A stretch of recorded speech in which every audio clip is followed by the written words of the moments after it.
আমার নবীর আপন চাচা আবু তালেব নবীর জন্য কি করেন নাই, জেল পর্যন্ত খেটেছেন, নবীকে ভাষা শিখিয়েছেন, নবীকে মারতে এসেছে আবু জেহেলরা আবু তালেবের সামনে দাঁড়িয়ে তার প্রতিবাদ করেছে। এত বড় বড় নবীর পাশে থেকে তার সহযোগিতা করার পরেও তিনি জান্নাতি না জাহান্নামী? কেন জাহান্নামী? কারণ তার মধ্যে কি নাই? ঈমানটা নাই। ঈমান থাকতে হবে। শোনো না, বিশ্ব নবীর মতো মানুষ যার মর্যাদা কত বেশি, তিনি সিদরাতুল মুনতাহা পেরিয়ে দুনিয়া থেকে তিনি আরশ আজিমের মেহমান হয়েছিলেন। এত দাম আল্লাহ তাআলা যাকে দান করেছেন, সেই নবীজি তার আপন চাচাকে জান্নাত দিতে পারবেন না, কারণ তার কোনো আমল নাই। ইব্রাহিম আলাইহিস সালাতু ওয়াস সালাম তিনি তার বাপ আজরকে জান্নাতে নিতে পারবেন না।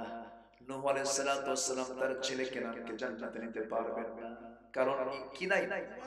ঈমান নাই। এইজন্য নিজের আমল মজবুত করতে হবে।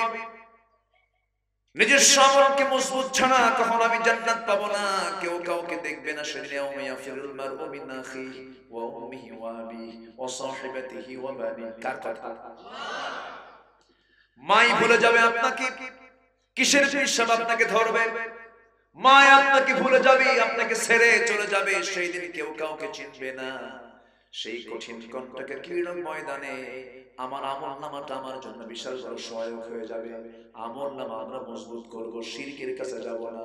আল্লাহকে যদি বন্ধু বানাতে চাই, সবচেয়ে আল্লাহ বেশি খুশি হন বান্দা যখন শিরকের কাছে না যায়। আল্লাহ বলেছেন, বান্দারে তুই কি আমার সঙ্গে সাক্ষাৎ করতে চাস নাকি? সাক্ষাৎ করার জন্য আমি তোকে আমল শিখিয়ে দিচ্ছি, 2-3টা আমল তুই শিখে নে। ফামান কানা ইয়ারজু লিকা রাব্বিহি ফালইআমাল আমালান সালিহান ওয়া লা ইউশরিক বিইবাদাতি রাব্বিহি আহাদা। তুমি নেক আমল করো, শিরক মুক্ত হয়ে আমার কাছে আসো, আমি নিজে তোমার সঙ্গে জান্নাতে সাক্ষাৎ করব। আল্লাহু আকবার। শিরিক করো না।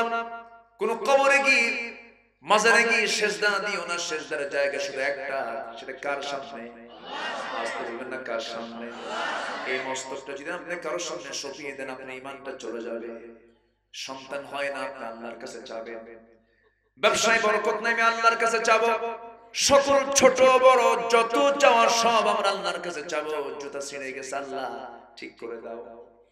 আল্লাহকে যে যত কাছে টানবে, আল্লাহ তার দিকে তত কাছে আসবে। ইদা তাকাররাবাল আবদু ইলাইয়া, যখন কোন বান্দা আমার দিকে হেঁটে হেঁটে আসে, আমি তার দিকে দৌড়ে দৌড়ে যাই।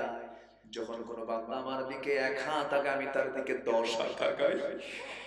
আল্লাহ আমাকে মাফ করতে চান, কিন্তু আমরা মাফ চাইতে জানি না।